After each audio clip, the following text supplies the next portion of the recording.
The book of Psalms, chapter 59, verse 13. Consume them in wrath, consume them that they may not be, and let them know that God ruleth in Jacob unto the ends of the earth. Salah. And at evening let them return, and let them make a noise like a dog, and go round about the city. Let them wander up and down for meat, and grudge if they be not satisfied. Shalom. First and foremost, I want to give all praises, honor, and glory to Yahweh, Bahashem Yahweh Shai, Bahashem Ruach HaKodash, and double honor to the apostles and elders of Great Millstone. Peace, love, salutations, and blessings to the house of David, which is the elect. So, as I just read in the book of Psalms, the 59th chapter, speaking about the wicked, them being consumed by the wrath of Yahweh, Bahashem Yahweh Shai, which we know, according to the scriptures, that the Lord sends his 4 sore judgments. And one of those sore judgments being the famine. And this is something that, ever since, even before 2020, but, since the emic started, with the whole supply chain issues, the elites buying up farmland. Okay, you have farmers being, even as we speak, going on strike in various different parts of the earth because they're being marginalized and their lands is being taken away, or they're being penalized for the way that they are farming. I even seen a article where the WIF basically wants to criminalize people for growing their own own crops. So there's clearly a war on individuals, the masses of the people, being self-sufficient when it comes to them being able to feed themselves. And this video I'm about to show you, it shows exactly, where everything is heading. All right. And on top of the whole manufactured famines happening by those various different ways I just mentioned, you also have the increase in food prices, which is causing a lot of people, unable to be able to afford to buy food, for themselves or for their families. And that in itself is a way to bring about a famine, because a famine isn't just a scarcity of food, but also an inability to get food. Okay, because they could be food available, but if you're unable to afford it because of price increasings, the cost of living, then that also is a famine, in itself. And that a lot of people fall into that category, right? Which is why it says in verse 15, let them wander up and down for meat, which you go into that word meat, it says food, right? In grudge, which is howl, all right, be vexed, be in a mourning or distraught, in a distraught condition, if they be not satisfied, meaning they're not fed, they're not full. They may have eaten, but it wasn't enough. Okay, it wasn't enough to satisfy their hunger or satisfy the hunger of their children. And when you wonder, you're looking for food. You're looking for a place to get to feed you.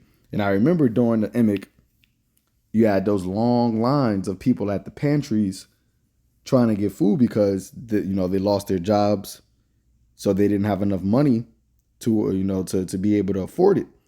And that was when things were cheaper. Now things are becoming exponentially more expensive.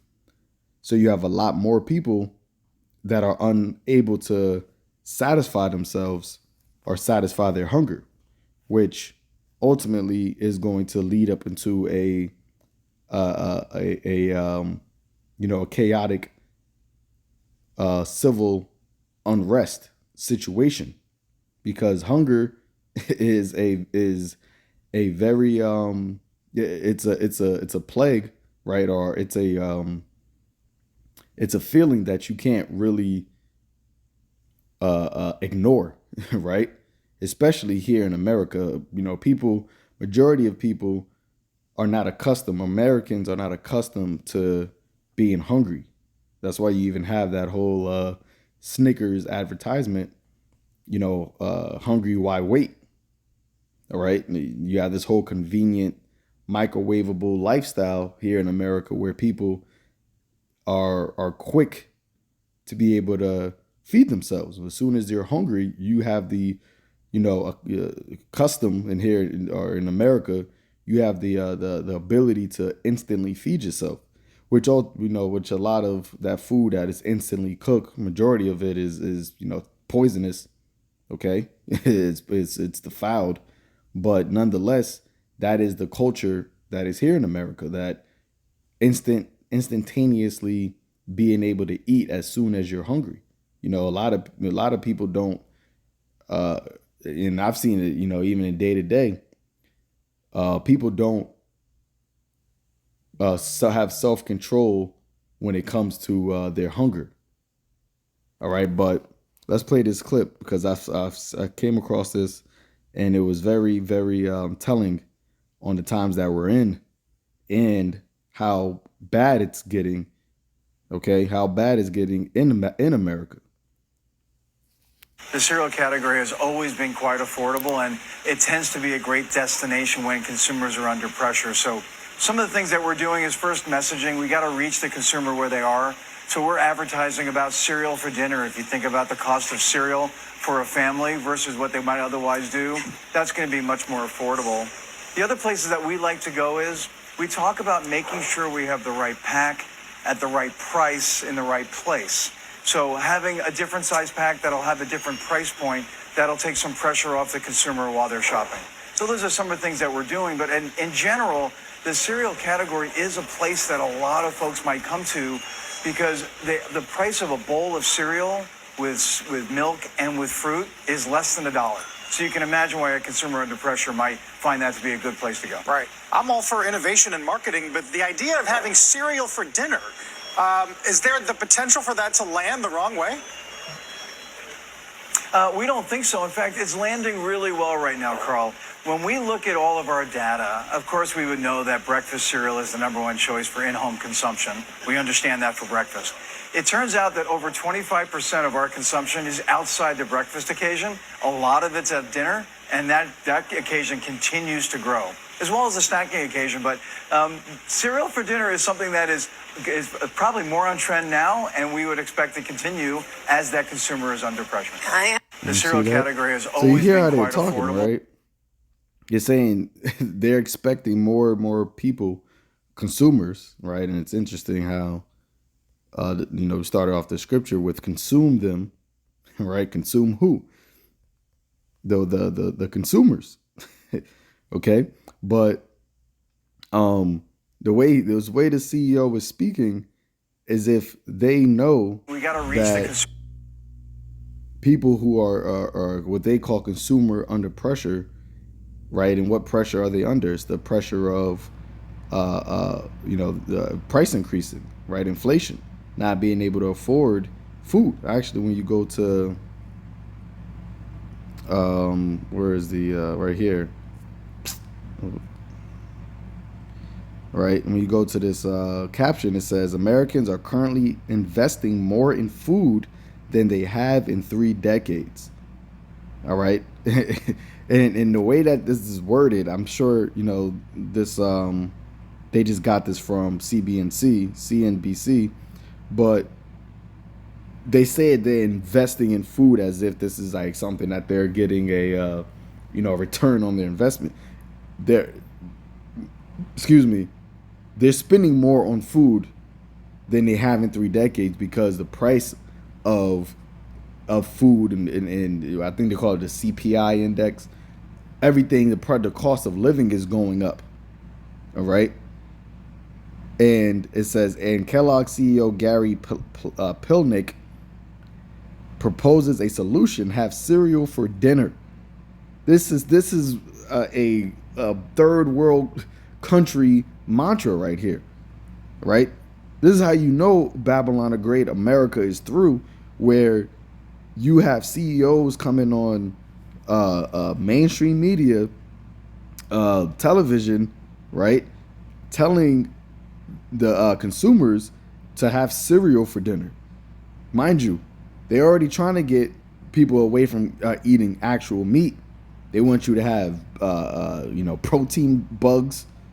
They want you to have, what's that other thing? 3D printed meat. See? And now they're saying, you know what? Instead of having a traditional hot meal, just have cereal for dinner. but America is supposed to be the greatest country in the world, right? We are clearly seeing the downfall of America, Babylon the Great, and it's not going to stop. But the thing is, people are blinded. People are in a delusion to where they think that these things are just not happening, as in the days of Noah. Okay, and that's why this day is going to come upon them unawares. The Lord is closing the walls on every side of this place, man. And the only ones that are going to be able to escape are the ones who are found worthy, the ones who are called, all right, and chosen by Yahweh Ba'ashem Yahushai. And when the shit hits the fan, when the house of cards collapse, it's going to be you Jakes, you Israelites, that are going to feel it the most, because you're already at the bottom of the economic totem pole. You're already at the bottom. You see? So let's get this here in the book of Jeremiah, because like I said, this is a clear indication that it's over in this place. All right, there's not much. There can't be much time left. All right, Jeremiah 51 verse 8: Babylon is suddenly fallen and destroyed. How for her, right? Well for her, take balm for her pain. If so, she may be healed. We would have healed Babylon, but she is not healed. Okay, you had Trump with his "Make America Great Again," Biden with "Build Back Better," right? All these different talking points to healing Babylon, to trying to get it back to its former glory, but it's not happening. Things are only getting worse in this place.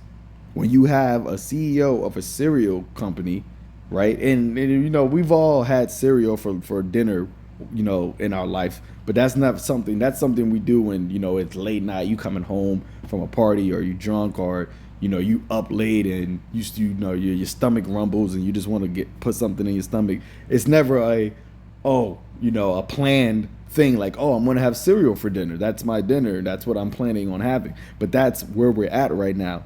Okay. That's where, because he says what he said that we expect the consumer pressure to increase. What pressures actually? Of course, we would know. Let's go. What pressure is he talking about? Things getting. We understand that for breakfast. Things getting more expensive, right?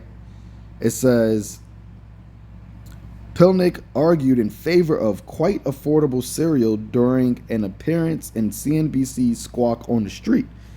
He mentioned that the cereal catalog is popular because a bowl of cereal with milk and fruit costs less than $1. So it's understandable why a consumer under pressure might consider that to be a good option. Okay? A consumer under pressure. And what pressure are they under? They're under the pressure of living. Okay? The cost of living. That phrase in itself tells you that we're in hell. Yahweh Shai said he's coming to give us life and life more abundant. What are you talking about? Consumers under pressure, man. I mean, consumer under pressure and a cost of living. It shouldn't cost you to live. All right, it shouldn't be a cost to live. The Lord gave us a life, okay, free. But under this devil, being the devil that he is, it you got to literally pay to actually be alive, and you got to pay to die. But let's get this scripture here in the book of Second Ezra 15. I don't know why that jumped like that, but Second Ezra chapter 15, verse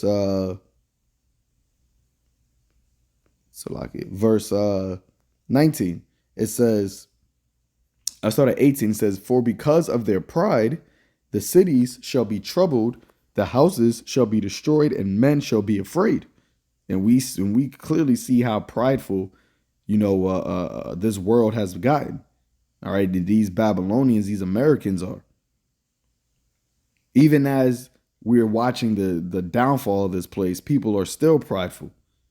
All right, there is no humility in the world, but that's why the Lord's going to bring humility. He said He's going to cause the haughty looks to cease.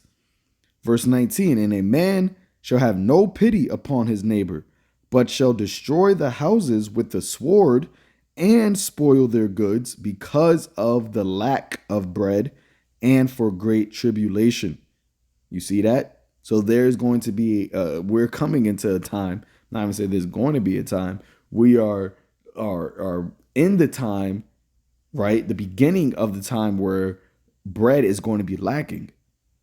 Okay? And not everybody is going to be lacking bread, because this CEO that's telling you to have cereal for dinner, he's not going to be having cereal for dinner. Because he's not a consumer that's under pressure. Okay? But most people are going to be under pressure, because most people are already under pressure, financially, are already living paycheck to paycheck with the increasing of the rent, the increasing of your car payments, your insurance, all right, food, gas, all these things going up, your light bill, water bill, they're already under pressure, and your pay isn't increasing, with these things that are going up with inflation. So what people are going to have to do is to resort to a lifestyle to where they can't have pity upon each other and just take, whatever they can get.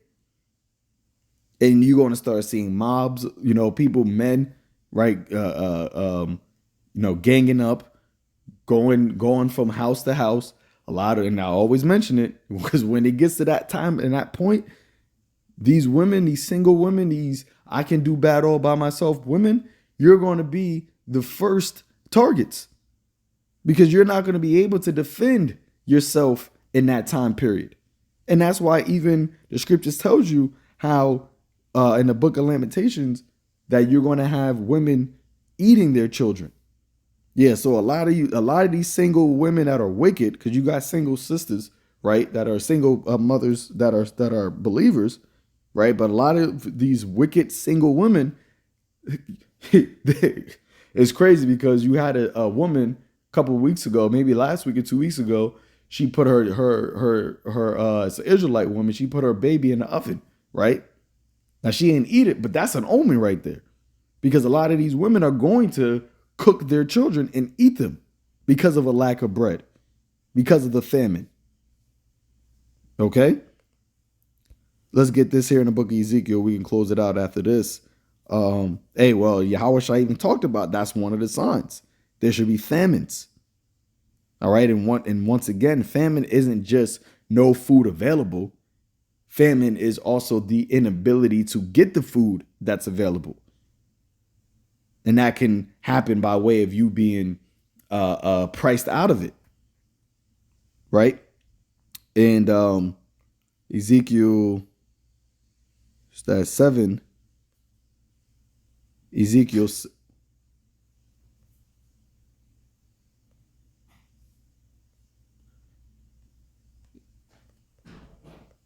Ezekiel chapter 7, verse, where are we at?